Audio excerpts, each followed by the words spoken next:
Boa noite, graça e paz. Você pode se assentar, por favor. Que alegria poder estar aqui nessa noite e trazer uma palavra sobre este tema maravilhoso, o temor do Senhor. Tem sido uma série de mensagens maravilhosa. E quem tem sido abençoado aqui durante essa série? Eu tenho sido muito abençoado e sou grato a Deus pela vida do nosso apóstolo e pela convocação que ele me fez essa noite. Uma noite gostosa. O clima tá bom aí para você? Eu acredito que pode cair mais uns 5 graus em nome de Jesus. Amém? Quantos concordam? Amém. Tá ligado? Então as chaves estão em nossas mãos, então tá ligado. Eu gosto desse friozinho, porque tudo no seu tempo é belo e formoso, né? O verão já passou, já peguei minha cor, fui à praia. E agora é tempo de frio, de cobertor, de chá, de chocolate quente, sopa. Sopa é janta, né? A minha geração acredita que sopa não é janta. Mas é um problema deles. Porque para a geração anterior, sopa é uma janta muito boa. Ainda mais com um pãozinho italiano. Ai, Jesus. Calma, daqui a pouco vai terminar o culto, você vai poder ir para casa tomar sua sopinha, tá bom? Como sopa é um negócio maravilhoso, gente. Depois que você cresce, você vira adulto, você começa a valorizar as coisas que sua avó gostava, né? E eu hoje sou um apreciador de sopa. Quando eu morava em Curitiba, o pessoal almoçava sopa, aí eu achava também demais, né? Tudo demais, né? Mas eles almoçavam sopa, eu achava aquilo a coisa mais engraçada. Eles pediam sopa e um pedaço de pão e eles almoçavam aquilo, eu achava aquilo incrível. Neste dia, nós vamos continuar. O temor do Senhor é a chave do tesouro. Eu queria convidar você a abrir a sua Bíblia comigo, por favor, no livro de Eclesiastes. Eclesiastes no capítulo 12. Eclesiastes no capítulo 12, a partir do versículo 11. Eclesiastes no capítulo 12. A palavra do Senhor é maravilhosa. Eu amo a palavra do Senhor. A Bíblia é a palavra do Senhor. E eu me deleito nas palavras que estão neste livro. É interessante porque essa série que nós estamos fazendo, baseado nesse texto, rende muitos e muitos livros, apenas este pequeno pedaço da Bíblia. A sabedoria que existe na sabedoria de Deus, às vezes a mente do homem não consegue alcançar, mas ainda bem que existe o Espírito Santo, que nos ajuda a entender tudo que está na sua preciosa palavra. E a palavra do Senhor diz assim, a partir do versículo 11: As palavras dos sábios são como aguilhões e como pregos bem fixados, as sentenças coligidas, dadas pelo único pastor. Pastor, na minha versão, está com um P maiúsculo, que refere-se ao pastor de Israel, nosso Senhor. Demais, filho meu, atenta. Não há limite para fazer livros, e o muito estudar é enfado da carne. De tudo o que se tem ouvido, a suma é: teme a Deus e guarda os seus mandamentos, porque isto é o dever de todo o homem. Deus, eu te agradeço pela tua palavra. Espírito Santo, que o Senhor me use como melhor te agradar neste momento. Que eu possa falar as palavras que estão no teu coração e não no meu. Obrigado, Senhor, pela oportunidade de mais uma vez compartilhar da tua palavra. É no nome de Jesus Cristo, o teu Filho, que eu oro. Amém. É interessante porque o versículo 12 fala algo até culturalmente muito precioso. É possível que o livro de Eclesiastes, ou este momento da história, tenha acontecido há cerca de 900 anos antes de Cristo, e já se falavam em livros. E o autor, ele diz, demais, meu filho, atenta, não há limite para fazer livros. A essa altura, o homem já compilava informações em vários e vários livros. E eu não sei se fala alguma coisa para você, mas para mim isso é maravilhoso, porque mostra o quanto o homem já a essa altura já era evoluído a ponto de escrever livros e ter uma escola que os especialistas e estudiosos dizem que era a escola da sabedoria. Alguns dizem que quem escreveu essas palavras foi Salomão, outros a equipe dele, outros sábios que vieram após ele. Mas, de fato, Salomão foi o primeiro grande sábio de Israel, e através da vida de Salomão, a vida do Senhor e Deus foi muito glorificado. Salomão assumiu o reinado com 12 anos apenas, e a única coisa que ele pediu a Deus foi sabedoria. Obviamente, ele foi muito bem adestrado pelo seu pai, a ponto dele entender que o que havia de mais precioso para alguém governar uma nação não era o dinheiro, não era um punho firme, mas a sabedoria para lhe dar o equilíbrio.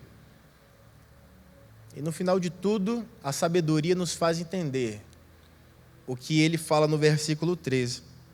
De tudo o que se tem ouvido, o resumo é: teme a Deus e guarda os seus mandamentos. Eu estudei em uma academia teológica e nós tivemos contato com centenas de livros, e toda semana muitos livros tinham que ser digeridos e acrescentados às matérias.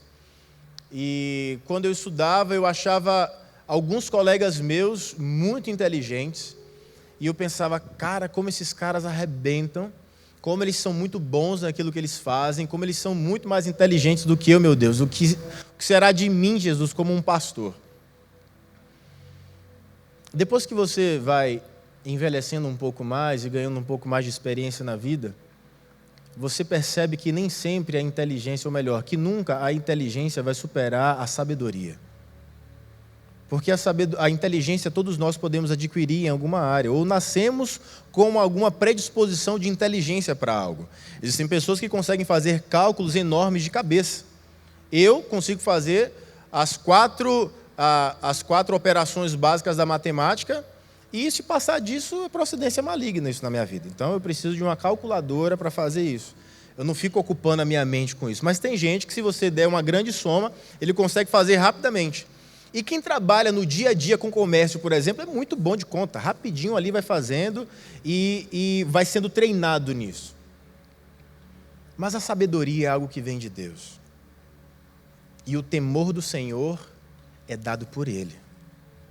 Mas nós temos que entender, porque hoje a minha geração, pelo menos, gosta de relativizar tudo. Tudo é relativo, tudo é negociável, tudo é ponderável.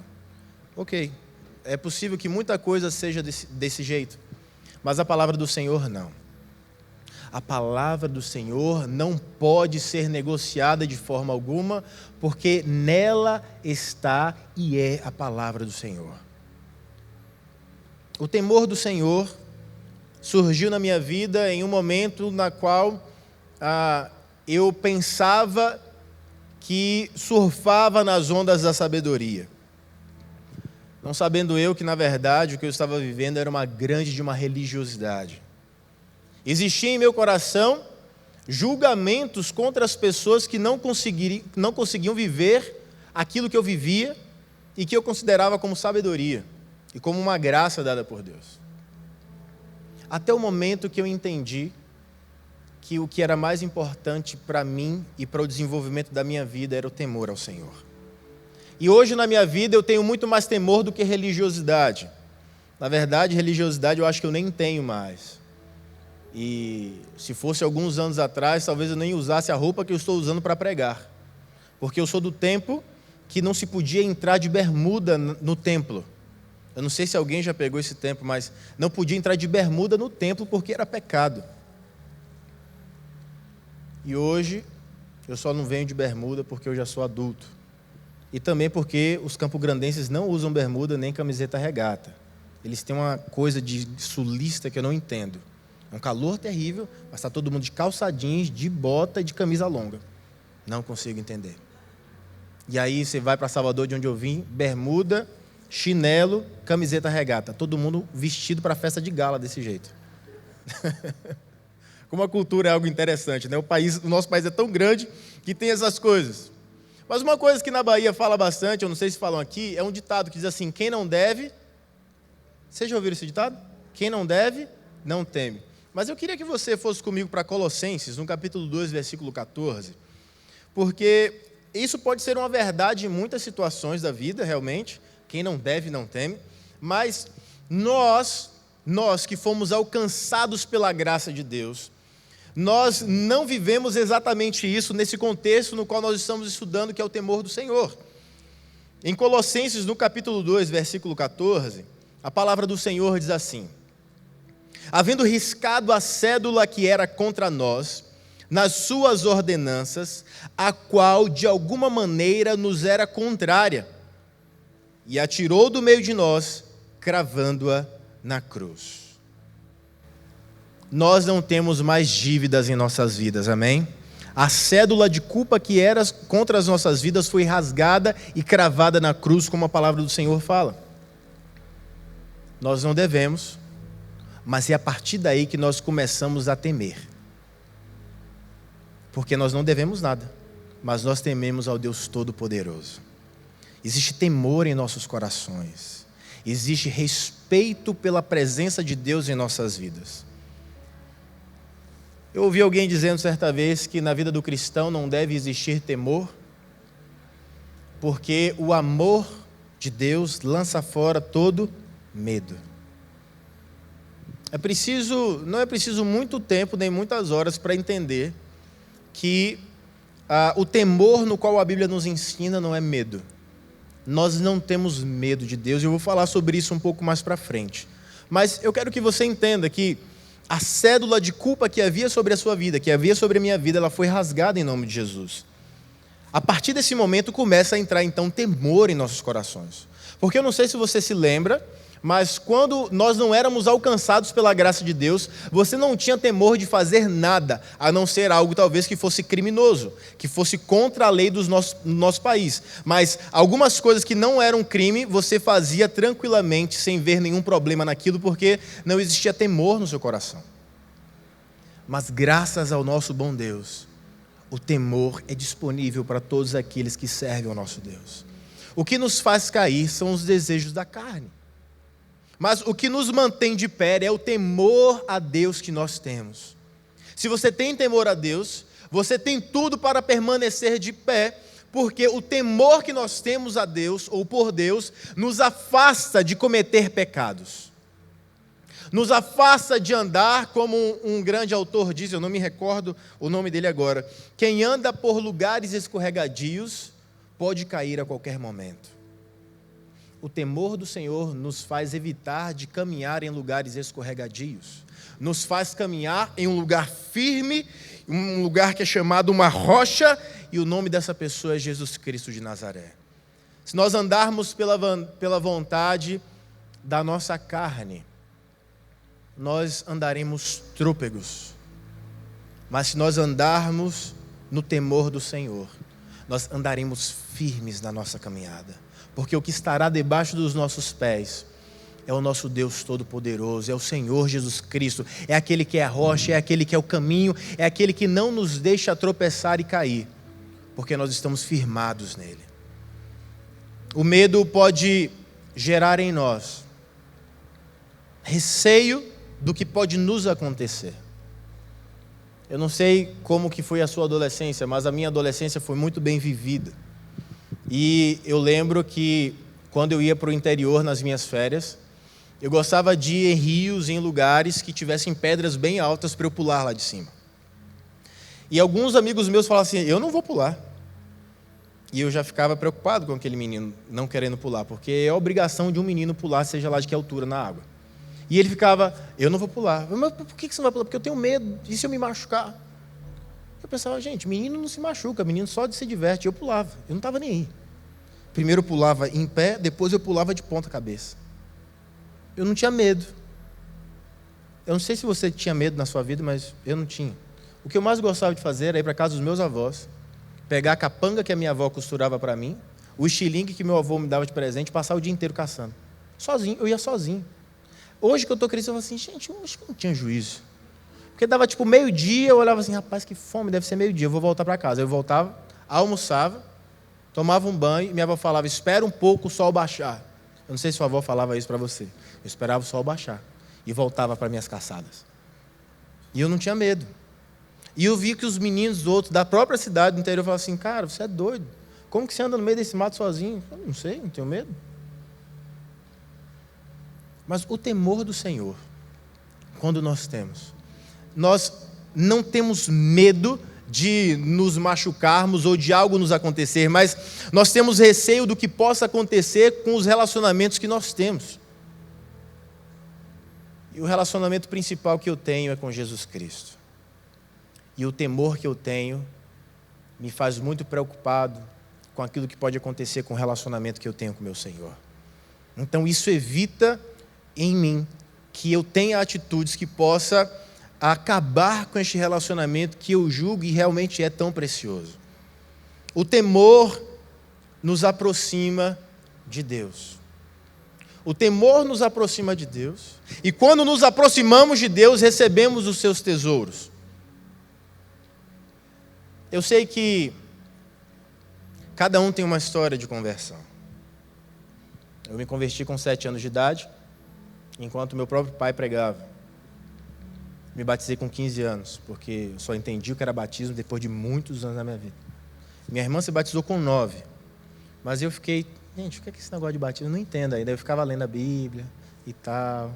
E meus pais falavam, não, quando você achar que você pode, você vai, fica tranquilo. Eu lembro que no dia que eu me batizou, todo mundo chorou. Tipo assim, finalmente esse menino se batizou, meu Deus. Com 15 anos de idade eu me batizei. E graças a Deus, firme no Senhor. Mas a minha história de conversão foi muito pura. Eu não vim pela dor, eu vim pelo amor. Eu vim porque eu entendia aquela mensagem que Jesus Cristo, de fato, era a pessoa na qual eu deveria me relacionar para o resto da minha vida. E desde então, Jesus Cristo é a pessoa mais importante que eu tenho. O temor que eu tenho no meu coração já evitou grandes tragédias na minha vida. Eu não sei se você tem histórias como as minhas de não cometer algumas coisas, não fazer algumas coisas, não tomar algumas escolhas, baseado no temor que você tem ao seu Deus. Porque o temor que nós temos no nosso coração em relação a Deus nos traz uma vida de equilíbrio e nos faz ter acesso aos tesouros que existem em Deus. No livro de Provérbios, no capítulo 14, versículo 26, eu queria que você abrisse, por favor. Eu não sei se porque hoje está frio desligaram o ar-condicionado, mas está um calor aqui em cima que só... Desligaram o ar-condicionado? Não está calor? Alguém me ajuda aí, produção. Estou derretendo, velho. Eu saí de casa, a mãe falou assim, será que você não vai sentir frio com esses braços para fora? Eu falei, mãe, minha mãe está aqui me visitando, que essa semana é aniversário de Levi. Eu falei, eu acho que não. Mas aí está, misericórdia, eu estou na academia, Jesus. E deixa eu contar minha experiência daqui de cima para você.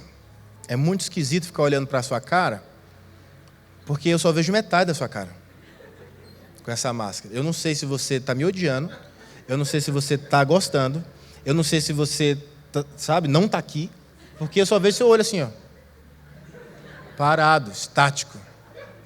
Nem a cabeça você consegue balançar para pelo menos um amém, assim. Porque eu acho que tem gente que fala e não sai da máscara, fica ali, aquele amém rodando ali dentro. Então me ajuda, pelo amor de Deus, faz parecer que você está recebendo a palavra do Senhor. Amém? Amém. Provérbios capítulo 14, versículo 26 diz assim: no temor do Senhor, há firme confiança, e Ele será um refúgio para os seus filhos. Quantos filhos do Senhor nós temos aqui essa noite? Ele é o nosso refúgio. Mas no temor do Senhor, não é algo que simplesmente surge, não é algo que está disponível simplesmente por Deus ser Deus, mas porque tememos o Senhor que temos, nós nos tornamos seus filhos refugiados em seus braços.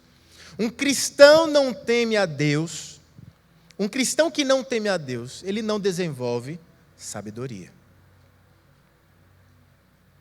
É importante nós entendermos algo que o autor do primeiro texto que nós lemos em Eclesiastes deixa muito claro. Não há limite para fazer livros, e o muito estudar é enfado da carne. Eu não sei quantos já precisaram estudar para vestibular, ou para concursos, ou para exames, e que você ficou exausto de tanto estudar, de tanto ler. Mas o que o autor está dizendo é isso. O muito estudar é enfado para a carne, mas o temor do Senhor, aquele que teme a Deus e guarda os seus mandamentos, é o resumo de tudo aquilo que eu posso deixar para vocês. Eu via muitos colegas meus que estudavam muito, tinham muita inteligência, mas não temiam a Deus. E eu me perguntava, o que é que vocês estão fazendo aqui? Se vocês não acreditam no poder sobrenatural que a igreja tem de agir nesse mundo, vocês estão no lugar errado. Porque nós não estamos aqui numa escola de sabedoria, nós estamos aqui numa escola de profetas. E nós estamos aqui para guiar um povo em direção àquilo que o Senhor já propôs para a gente. Eu sempre quis ter um bom estudo teológico, mas fluir sobrenaturalmente no Espírito Santo de Deus. Porque o Senhor Jesus diz: vocês erram, porque vocês não conhecem as Escrituras e nem o poder de Deus. É importante conhecermos os dois. É importante nós termos o temor do Senhor como equilíbrio disso em nossas vidas. A sabedoria não é um acúmulo de conhecimento ou experiências que alguém tem na vida. A sabedoria é um acúmulo de conhecimento e experiências que alguém tem com Deus. Porque a sabedoria verdadeira, como fala Tiago, vem de Deus. Se alguém precisa de sabedoria, peça a Deus. Mas se alguém precisa de inteligência, leia livros. Mas se nós precisamos dos dois, o que você faz? Você lê livros e ora pedindo a Deus sabedoria. E você vai se tornar uma grande pessoa usada por Deus nos nossos dias. Porque é preciso que nós leiamos a palavra. É impossível na caminhada cristã nós não estudarmos a palavra, porque quanto mais você lê, mais você teme. Quanto mais você lê, mais você teme. Porque quanto mais você sabe quem Deus é, mais você entende que o temor é necessário para o relacionamento com Ele. E talvez você diga: pastor, mas eu não sou filho. Sim, Deus, Ele é amor como Pai, mas Deus, Ele é Senhor como Rei do Universo. Então nós devemos amá-lo como filho e devemos temê-lo como Senhor. Não é uma só coisa, não é uma escolha que fazemos. Deus é tudo isso e um pouco mais. Então o temor do Senhor faz muito sentido em nossas vidas. Em Jeremias, no capítulo 32, a partir do versículo 38, diz assim: e eles serão o meu povo, e eu lhes serei o seu Deus, e lhes darei um mesmo coração e um só caminho, para que temam todos os dias para o seu bem, e o bem de seus filhos. E depois deixe, veja, o temor do Senhor que um pai tem alcança os filhos dos seus filhos. E farei com eles uma aliança eterna, de não me desviar de fazer-lhes o bem. Presta atenção agora nessa parte do texto. E porei o meu temor nos seus corações, para que nunca se apartem de mim, e alegrar-me-ei deles, fazendo-lhes bem, e plantá-los-ei nesta terra firmemente, com todo o meu coração e com toda a minha alma. E porei o meu temor nos seus corações, para que nunca se apartem de mim. Deus quer que você esteja perto dele. Se você não entende essas palavras como palavras de amor e de alguém que é apaixonado pelo seu povo, eu não sei que demonstração de amor mais você necessita. A maior forma de Deus declarar que nos ama é colocando em nossos corações temor por Ele.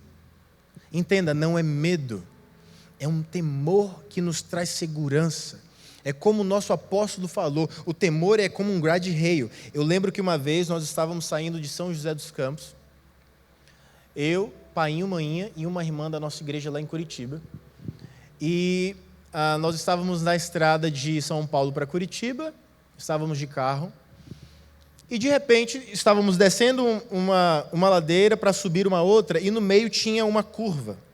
Era uma estrada a estrada de São Paulo para Curitiba é bem esquisitinha. E quando nós entramos na curva, o carro começou a rodar sozinho. O carro começou a rodar, rodou, deu a primeira rodada, bateu o fundo numa mureta de concreto que tinha, atravessou a pista, e eu estava atrás, e fica aqui, né, o meu ensinamento, não ande sem cinto no banco de trás. Eu estava sem cinto, sem camiseta, parecendo um maluco. E aí eu segurei aqui no apoio da cabeça, eu segurei e ficou rodando aquilo, e todo mundo gritando, ai!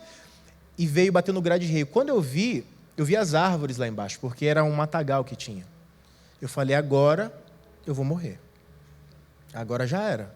Porque eu vi aquele monte de árvore, eu pensei, vai entrar, vai atravessar esses vidros e vai acabar comigo, com a gente, todo mundo. Tinha um grade rail. Bateu e ficou ali. E eu olhei lá para trás e falei, misericórdia. A gente está vivo, a gente está vivo. A gente sai do carro. Porque a gente parou na terceira pista, que é onde andam as carretas. Eu não sei se você já andou na estrada de Curitiba para São Paulo e vice-versa, mas tem muita carreta. A primeira coisa que eu fiz foi sair correndo e ir lá para o início da curva, para acenar para os caminhões que poderiam vir, para não bater no carro que estava atravessado na pista. O que nos segurou de não cair e de possivelmente ser uma tragédia, e eu não estar aqui pregando hoje, foi um grade rail que estava ali. O que vai te impedir de não cair nos precipícios da vida é um grade rail chamado temor do Senhor. O temor do Senhor nos protege, o temor do Senhor nos guarda, o temor do Senhor nos faz ficar e permanecer na estrada, no caminho que é Jesus Cristo. Quem tem temor prospera. É interessante porque essa palavra algumas pessoas não conseguem aceitar. Mas eu queria que você repetisse comigo. Repita assim, prosperidade. Prosperidade. É isso que Deus quer para você. É isso que Deus tem para nós. Eu sei que existem facetas da prosperidade. Mas eu queria que você abrisse a sua Bíblia no Salmo 128. Salmo 128. Eu queria que você deixasse marcado esse texto na sua Bíblia.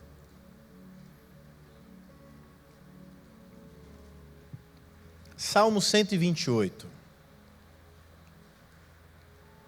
Nós vamos ler todo esse salmo, ele é um salmo lindo, E ele já começa dizendo sobre o temor do Senhor, e tudo o que vir após isso é uma consequência do temor ao Senhor. A palavra do Senhor diz assim, bem-aventurado aquele que teme ao Senhor e anda nos seus caminhos. Ponto. Se tivesse só isso, seria maravilhoso. Mas olha o que é que o texto vai dizendo embaixo. Pois comerá do trabalho das tuas mãos, feliz será e te irá bem. A tua mulher será como a videira frutífera aos lados da tua casa, os teus filhos como plantas de oliveira à roda da tua mesa. Eis que assim será abençoado o homem que teme ao Senhor. O Senhor te abençoará desde Sião, e tu verás o bem de Jerusalém em todos os dias da tua vida, e verás os filhos de teus filhos, e a paz sobre Israel. Que texto maravilhoso. Aquele que teme ao Senhor. Aquele que teme ao Senhor. É possível que nestes dias você esteja dizendo, meu Deus, como eu nunca vi essa palavra na Bíblia. Como eu nunca vi tantos textos sobre temor ao Senhor na Bíblia. Na verdade, isso é uma das nossas, ou deve ser uma das nossas essências, porque o temor do Senhor é uma segurança que Deus tem para nós. Deus não coloca temor no nosso coração para que Ele seja então reconhecido como Deus, porque Deus é Deus mesmo sem o seu reconhecimento. Ele continua soberano sobre tudo e sobre todos. Ele não precisa de qualquer que seja elogio de homem para que Ele seja Deus. Ele é antes que nós fôssemos. Então o temor do Senhor é colocado em nossos corações porque Ele tem amor por nós. E o temor que se instala em nossas vidas, ele é um temor que nos traz segurança. Mas muito mais, comerá do trabalho das suas mãos e será feliz. E ele começa a falar coisas sobre a mulher, sobre os filhos, que são uma linguagem muito específica sobre quem é de Israel ou quem já foi em Israel. É interessante porque em Jerusalém, as árvores que existem no centro de Jerusalém são todas oliveiras. Todas oliveiras. E no tempo de colheita, elas ficam fartas e as pessoas colhem as oliveiras. Nos dias de hoje, elas colhem as oliveiras e elas levam para fazer azeite. Olha que coisa linda. Hoje, nos dias de hoje. 2020. Vai ter colheita. O povo vai pegar as oliveirinhas lá. Assim como tem gente que pega manga aqui nas ruas. Já viu gente catando manga? Já viu gente pegando goiaba? Eu já vi gente parando de noite. E a família inteira pegando goiaba. Vamos pegar goiaba, gente. Uma praça assim, todo mundo pegando goiaba. Falei, rapaz, esse povo gosta de goiaba. Porque olha só, a família toda catando goiaba junto. Parabéns. É um time unido. Então lá em Jerusalém é a mesma coisa, só que é oliveira. E a Bíblia fala, tua mulher será como uma videira frutífera. Meu Deus do céu, olha que coisa linda. Uma videira frutífera ao lado da tua casa. Você não precisa ir longe para pegar uva. Está do ladinho de casa ali. E os seus filhos, como plantas de oliveira à roda da tua mesa. Isso aqui é uma visão do céu. Se você teme ao Senhor, a sua família vai ser abençoada. Se você teme ao Senhor, os seus filhos vão colher aquilo que você está plantando, que é temer ao Senhor, que é evitar que praga alguma chegue à sua casa, porque você teme tanto a Deus, você teme tanto que esse relacionamento maravilhoso que você tem se abale, que tudo que você faz é para glorificar e exaltar o nome do Senhor. Se você quer uma vida abençoada, uma família abençoada, tema ao Senhor. Tema ao Senhor. Tema ao Senhor.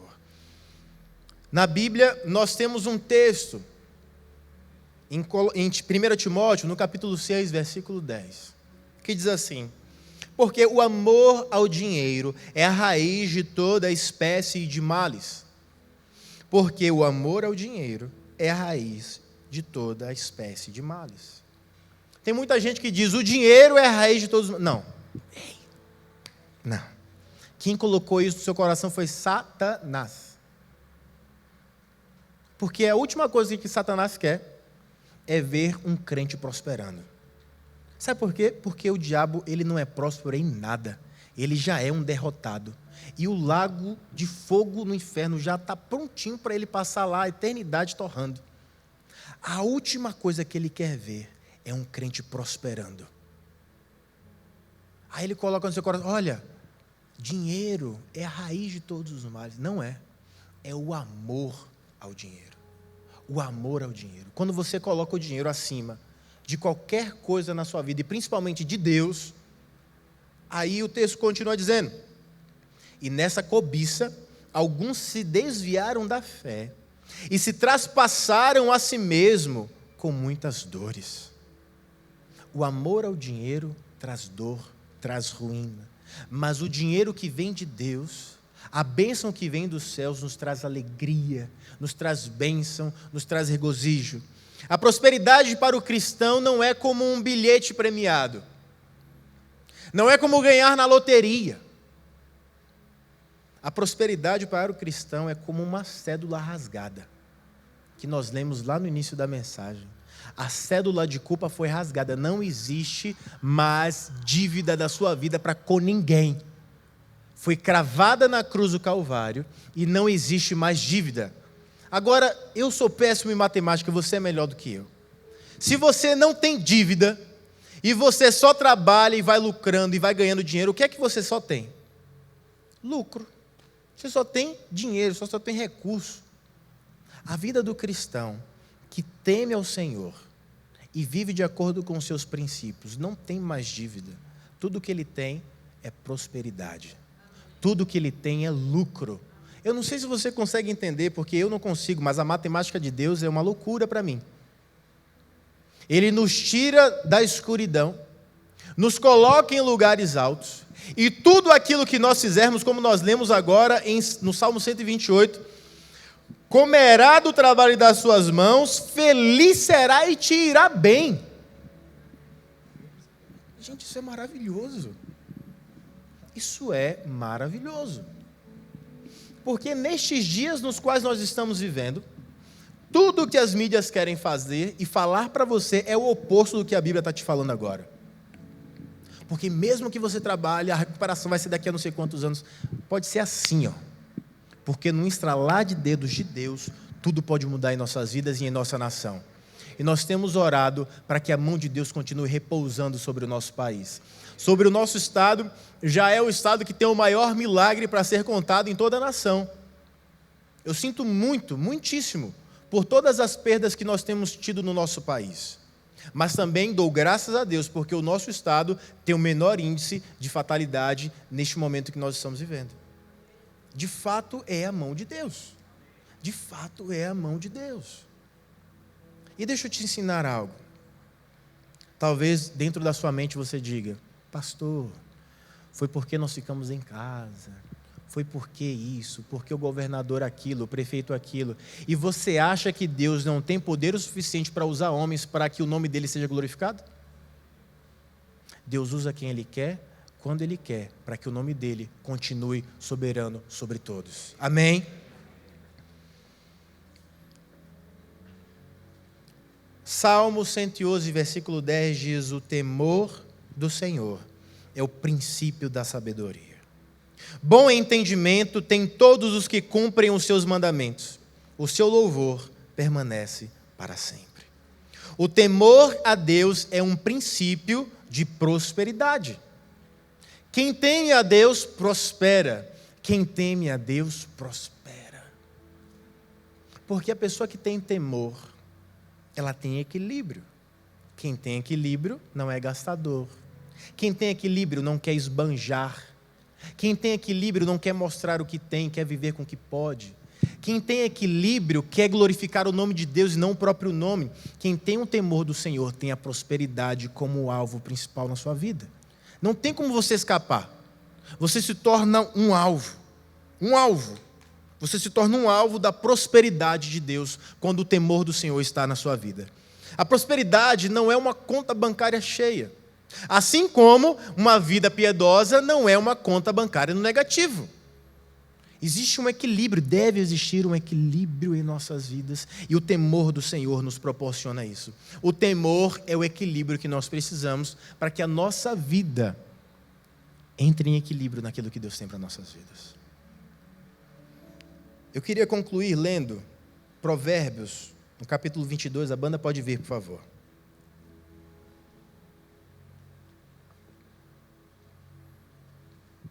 Provérbios, no capítulo 22, versículo 4. Eu quero que você saia daqui hoje lembrando disso.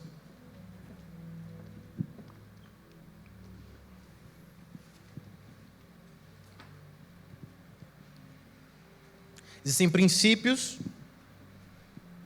e princípios são inegociáveis. Princípios não são aplicados de acordo com o momento que nós estamos vivendo. Princípios são estabelecidos pelo Deus que está fora do nosso tempo.